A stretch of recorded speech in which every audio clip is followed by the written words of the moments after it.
Well, hello everyone. You have right here I talk about resumes though, and the type of resume that I'm talking about is going to be like the kind of what you call hyperlinks that they're going to be provided, like URL links, and these are basically like active buttons. It's like if you want to call it like to where like a button to where it takes you directly to a certain online site, and one of those online sites could also maybe be like a portfolio or directly to your directly to an email, like an email address, or maybe just like a web page, or just a meeting room. Something such as what you call like something that directs the hiring team to something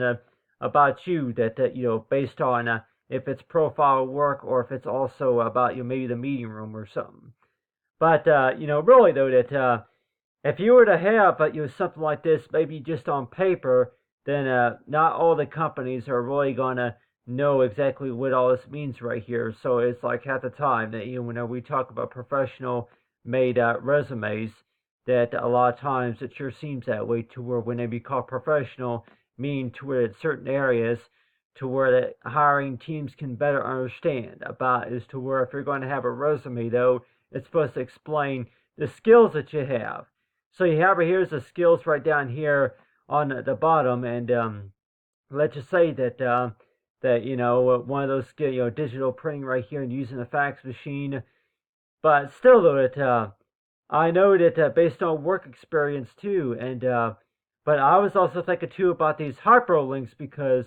these hyperlinks, if you want to kind of look at them like kind of like bookmarks, to where that really though, that why would you want to spend your time to create bookmarks on your resume? But those bookmarks are going to take those whoever that's looking at your resume, they're going to be able to go directly to that website. It's kind of like what you call using the modern language altitude to where you include links, and if you want to kind of call it like semicolons on your resume, to where that other companies will be able to go directly to that website, followed from direct link from a resume. And so this right here is supposed to be what's called my example of my work right here. And you one or two is to where that if they can go, if somebody could actually click on one of these links right here and be taken directly to that site. And if you kind of call that convenient, or if you kind of call that to where, then okay, if that's how that works, whichever. But to me, I look at it like a button, to where just like the clicking a button on the remote control right here. If you would click right here for control right here, and then you would be able to say control right here, and then you would be able to click on one of the links, and so say that control plus yeah, control plus, just to be able to click right like control plus. But anyway, but you have right there talk about right here for control plus, just to be able to click on those links, so that way you'll be able to take any company will be able to go to those URL links, just to be able to look at any further work that your resume represents. So is that really recommended to do that on a resume? And I guess you could say that if they want to learn a little bit more about what you do, and then I would say too that a portfolio, for a portfolio, or like any source of website that based on your work though, that half the time though is to where that somebody might even say too that just one piece of paper that talks about your skills right here,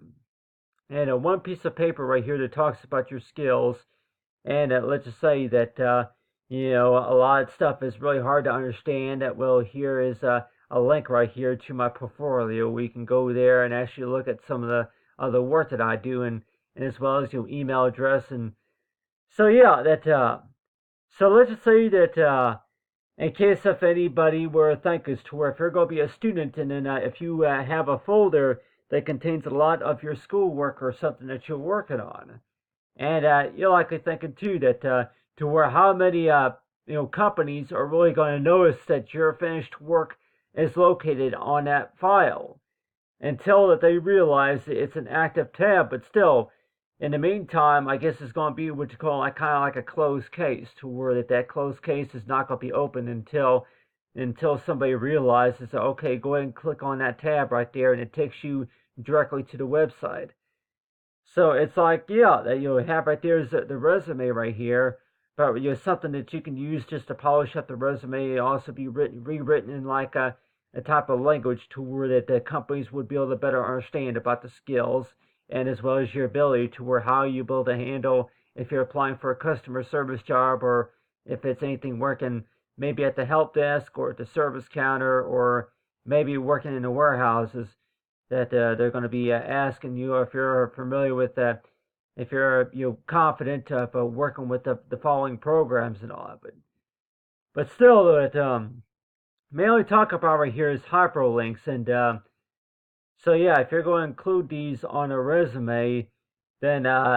it's possible that say that yeah, if you is it really recommended to include those on a resume compared to a cover letter? Companies would probably say too that it's really recommended to include a cover, include a link, and to include these links to your cover letter, because that explains why you want the job, why you're applying for a job, and why you are a perfect fit. So let's just say if you were to rewrite a cover letter, then it's recommended to go ahead and please to include your return in a portfolio, or maybe a site or something like that. But still, that cover letter could also be about, job. So I usually use a resume, but in case of somebody will warrant to where if you're going to be applying for a specific job, or if you're just explaining about why you really think that you are a good fit for that job, then go ahead and include the links on a cover letter. But still, those cover letters that they ask you to include at least about 4 or 5 sentences long about explaining why you are a perfect fit for that job. And they say that you talk about the work that you do, and then from there, then you can go ahead and include your portfolio link right there that takes them directly to the website that shows your work, and the type of work that it presents as well. So it's like that with that work that it presents, and on a cover letter, and so it's like say that most meetings are going to be pretty, most interviews, I should say, most interviews are going to go pretty well, but still, a lot of times, it sure seems that way too, where whenever you show up to those interviews, then that hiring manager is going to ask you to not only if you're going to be dressed properly and be ready to answer any questions that they have for you, the hiring team has for you, but also look at your work. And I've experienced that a lot of times, to where a lot of the work that I do, that if I don't have it ready to show them, especially if I'm just going to hand them a piece of paper with my information on there, then really though that they can't really see the type of work that I do until I actually show them some results. Show them some results, and as well as that if I actually show them about how something works. And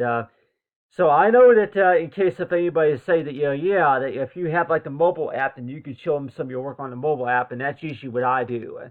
That I have my phone handy, so I can go ahead and show somebody that the website, and but still that whenever you meet somebody, it sure seems that way, to where even if it's related to an appointment, a doctor's appointment, and how often are you really going to be asked to see our resume, even for a doctor's appointment? Like I say, the doctor's going to ask you, what do you do? And really, though, are you going to have a resume ready, even for a doctor's appointment? And like anybody that may ask, too, is to word that, do you think that maybe information about maybe your taxes, and maybe information about your medical insurance and your car insurance should be provided on a resume? And I would say that no, it's not required, but it's optional. I guess if there's a new rule that's passed to where that you have to provide information, general information about if you have insurance or not, and why would you want to put that on a cover letter or on a resume? So anybody who's going to be applying for a job, that I guess they're having to verify that before we hire you, we need to make sure that check the background about your benefits, and as well as anything else that that we gotta any other information they gotta verify. But I tell you one thing, everybody, that I've been to job interviews before, and I can tell you one thing though, that they ask for like licensing and all that. But a lot of times it sure seems that way, to where whenever you apply for a job, that they're not really asking about insurance too much of the time. That they're really asking about when can you start, and as well as with the examples of your work, the work that you do, and so that's why I include like right here with these links right here. But still, yeah, how many years of experience that you have working in the laboratory? How many years of experience do you have working customer service, or if it's maybe executive jobs, or yeah, if it's maybe going to be web development or something like that, or maybe customer service calls, or in marketing, the marketing team, if you're trying to apply for a job in a marketing team. And so, yeah, that you would have it to where that you include some of these links right here, so that way, anybody the managing team, the hiring team would be able to go and click on those links, so that way they can look at the work. And I really just think too that like the interviews though, whenever they get whenever that manager